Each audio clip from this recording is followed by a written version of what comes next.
माँ काली की इस भव्य शिव मंदिर में शिव पुराण की कथा का मैं पाठ कर रहा हूँ।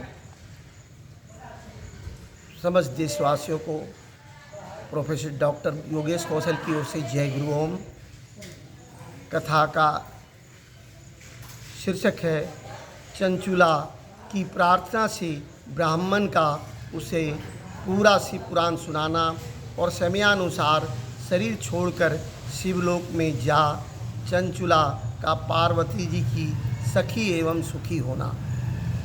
ब्राह्मण बोले, नारी सौभाग्य की बात है कि भगवान शंकर की कृपा से शिव पुराण की इस वैराग्य युक्त कथा को सुनकर तुम्हें समय पर चेत हो गया है। ब्राह्मण पत्नी, तुम डरो मत, भगवान शिव की शरण में जाओ। शिव की कृपा से सारा पाप तत्काल नष्ट हो जाता है।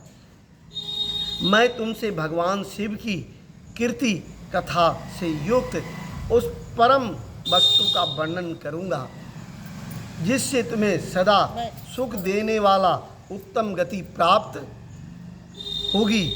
शिव की उत्तम कथा सुनने से तुम्हारी बुद्धि इस तरह पश्चाताप से युक्त एवं शुद्ध हो गई है, साथ ही तुम्हारे मन में विषयों के प्रति वैराग्य हो गया है।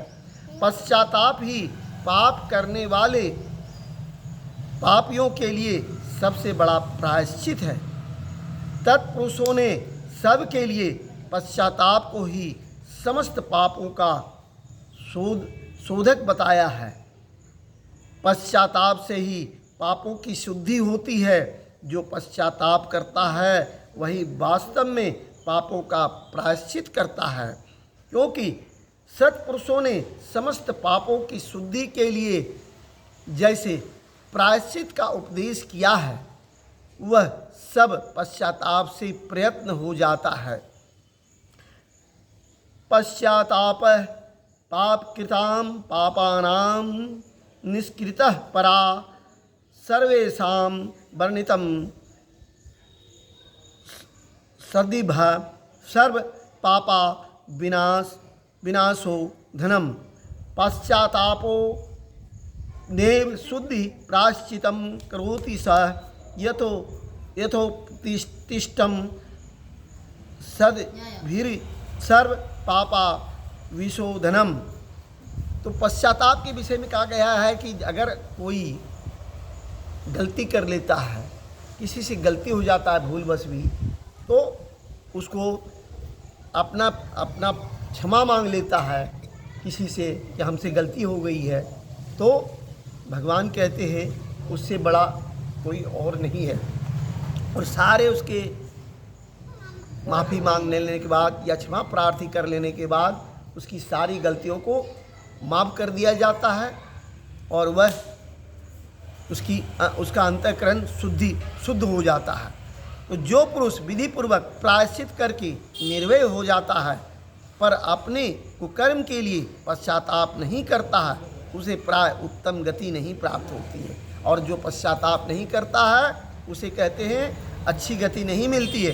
परंतु जिसे अपने कुकृत्य पर हार्दिक पश्चाताप होता है वह अवश्य उत्तम गति का भागी होता है, इसमें संशय नहीं है। इस शिव पुराण की कथा सुनने से जैसी चित्त शुद्धि होती है वैसी दूसरे उपायों से नहीं होती। जैसे दर्पण साफ करने पर निर्मल हो जाता है, दर्पण को साफ करते हैं, ऐनक को साफ करते हैं तो वह निर्मल हो जाता है, उसी प्रकार इस शिव पुराण की कथा से चित्त अत्यंत शुद्ध हो जाता है, इसमें संशय नहीं है। मनुष्यों के शुद्ध चित्त में जगदम्बा पार्वती सहित भगवान शिव विराजमान रहते हैं। कहते हैं अगर जिसकी शुद्ध चित्त शुद्ध हो गई है उसके मन में भगवान शिव और माँ पार्वती निवास करती है। इससे वह विशुद्धात्मा पुरुष श्री शाम्ब सदा शिव के पद को प्राप्त होता है। इस उत्तम कथा का श्रवण समस्त मनुष्यों के लिए कल्याण का बीज है। अतः यथोचित शास्त्रोक्त मार्ग से इसकी आराधना अथवा सेवा करनी चाहिए। यह भव बंधन रूपी रोग का नाश करने वाली है। भगवान शिव की कथा को सुनकर फिर अपने हृदय में उसका मनन एवं निधिध्यासन करना चाहिए। कहते हैं भगवान शिव की कथा सुनने के बाद उसका मन में चिंतन मनन कीजिए, ध्यान साधना कीजिए और नमः शिवाय, ओम नमः शिवाय से उनका स्मरण कीजिए। इससे पूर्णतया चित्त शुद्ध हो जाती है। चित्त शुद्धि होने से महेश्वर की भक्ति अपने दोनों पुत्रों ज्ञान और वैराग के साथ निश्चय ही प्रकट होती है। कहते हैं ज्ञान और वैराग, महेश्वर की भक्ति होने से उनके दो पुत्र कौन है? शिव के दो पुत्र हैं, ज्ञान और वैराग्य। उसके अंदर जब जिसका चित्त शुद्ध हो जाता है तो शिव के प्रति उसकी आस्था जुड़ जाती है और उनके दोनों पुत्र ज्ञान और वैराग्य की प्राप्ति हो जाती है। तत्पश्चात महेश्वर के अनुग्रह से दिव्य मुक्ति प्राप्त होती है, इसमें संशय नहीं है। जो मुक्ति से वंचित है उसे पशु समझना चाहिए, क्योंकि उसका चित्त माया के बंधन में आसक्त है। वह निश्चय ही संसार बंधन से मुक्त नहीं हो पाता। ब्राह्मण पत्नी, इसलिए तुम विषयों से मन को हटा लो और भक्ति भाव से भगवान शंकर की इस परम पावन कथा को सुनो। कृपया आप लोग शांति बना के रखिए। कथा को सुनो। कथा के बीच में कोई बोलेगा नहीं। शंकर की इस परम पावन कथा को सुनो। परमात्मा शंकर की इस कथा को सुनने से तुम्हारे चित्त की शुद्धि होगी और इससे तुम्हें मोक्ष की प्राप्ति होगी। मोक्ष इसे कहते हैं, न जन्म होना और न मरण होना। वह संसार सिंधु से पार उतर जाता है और शिव के श्री चरणों में स्वयं समर्पित हो जाता है मृत्योपरांत, और उसका न जन्म होता है न मृत्यु होता है। क्योंकि मनुष्य जीवन बड़ी ही दुखदायी और कष्टकर है। 84 लाख योनि में आपको नहीं भटकना पड़ेगा मोक्ष की अगर प्राप्ति हो जाती है तो। जो निर्मल चित्त से भगवान शिव के चरणार बिंदों का चिंतन करता है उसकी एक ही जन्म में मुक्ति हो जाती है। अगर शिव के चरणों में भगवान को जीव को शिव से जोड़ लेता है तो कहते हैं उसकी एक ही जन्म में मुक्ति हो जाती है, वरन नहीं तो 84 लाख योनि तक भटकना पड़ता है। यह मैं तुमसे सत्य सत्य कहता हूँ। सूत जी कहते हैं, सौनक, इतना कहकर वह श्रेष्ठ शिव भक्त ब्राह्मण चुप हो गए। उनका हृदय करुणा से आर्द्र हो गया था। वे शुद्ध चित्त महात्मा भगवान शिव के ध्यान में मग्न हो गए। तदंतर बिंदु की पत्नी चंचुला मन ही मन प्रसन्न हो उठी। ब्राह्मण का उक्त उपदेश सुनकर उसके नेत्रों में आनंद के आंसू छलक आए थे। वह ब्राह्मण पत्नी चंचुला हर्ष भरे हृदय से उन श्रेष्ठ ब्राह्मण के दोनों चरणों में गिर पड़ी और हाथ जोड़कर बोली, मैं कृतार्थ हो गई। तत्पश्चात उठकर वैराग्य युक्त उत्तम बुद्धि वाली वह स्त्री जो अपने पापों के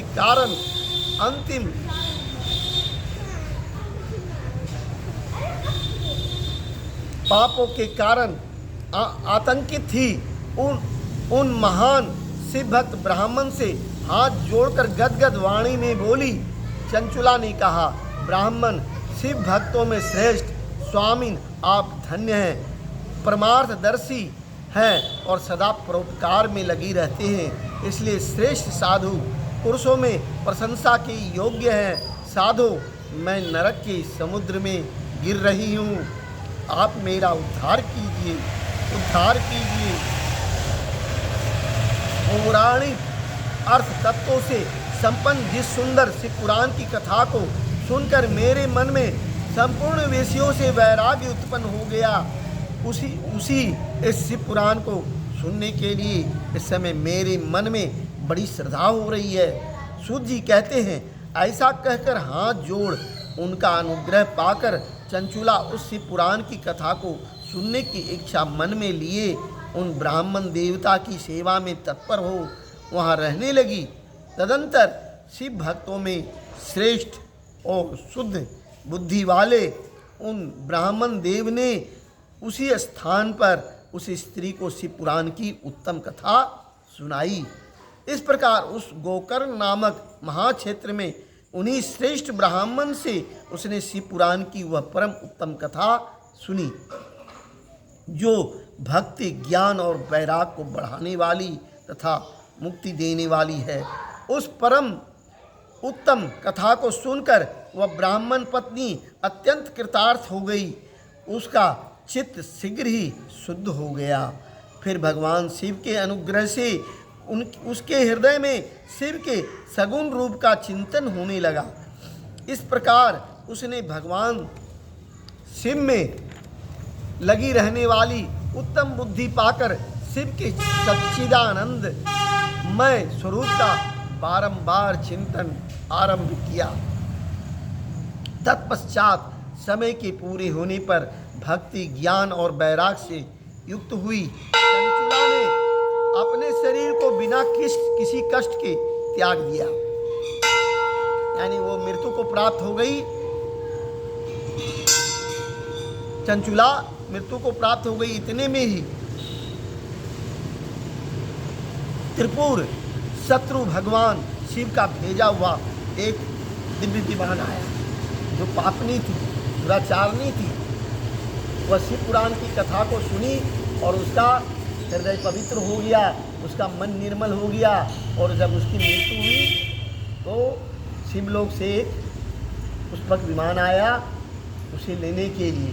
शिव का दूत उसे अपने शिवलोक में ले जाने के लिए आया।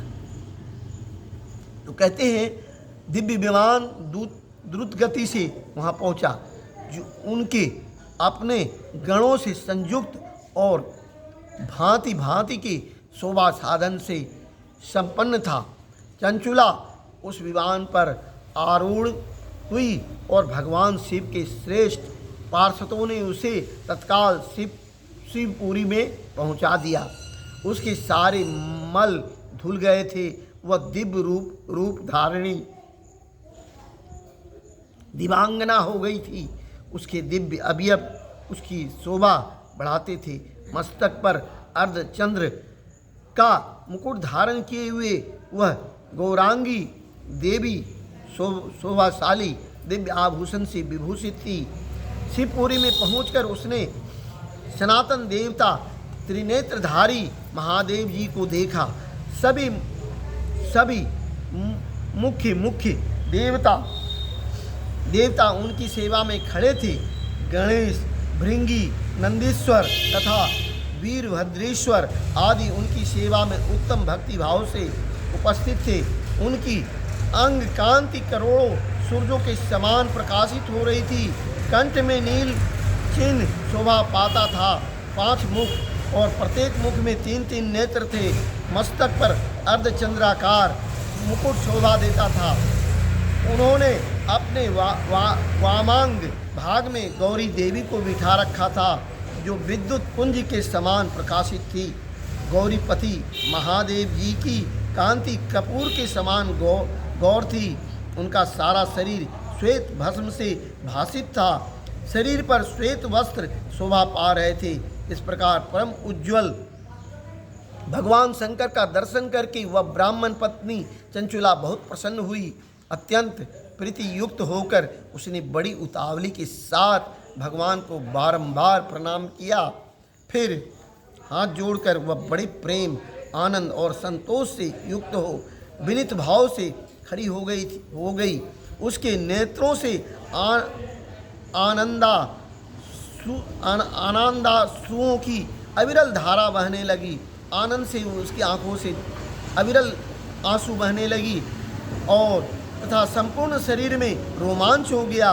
उस समय भगवती पार्वती और भगवान शंकर ने उसे बड़ी करुणा के साथ अपने पास बुलाया और सौम्य दृष्टि से उसकी ओर देखा। पार्वती जी ने तो दिव्य रूप धारणी बिंदु प्रिया चंचुला को प्रेम पूर्वक अपनी सखी बना लिया। वह उस परमानंद घन ज्योति स्वरूप सनातन धाम में अविचल निवास पाकर दिव्य शौक से संपन्न हो अक्षय सुख का अनुभव करने लगी। बोलिए प्रेम से हर हर महादेव की जय, मैया पार्वती की जय, माता काली की जय, बजरंग बली की जय, माँ दुर्गा की जय। आज का शिव पुराण को यहीं अवसान और विराम दे रहे हैं। अगले दिन चंचुला के प्रयत्न से पार्वती जी की आज्ञा पाकर तंबरू का बिंदु पर्वत पर शिव पुराण की कथा सुनाकर बिंदु का पिशाच योनि से उद्धार करना तथा उन दोनों दंपत्ति का शिवधाम में सुखी होना। जय गुरु ओम, जय गुरु ओम, जय गुरु ओम।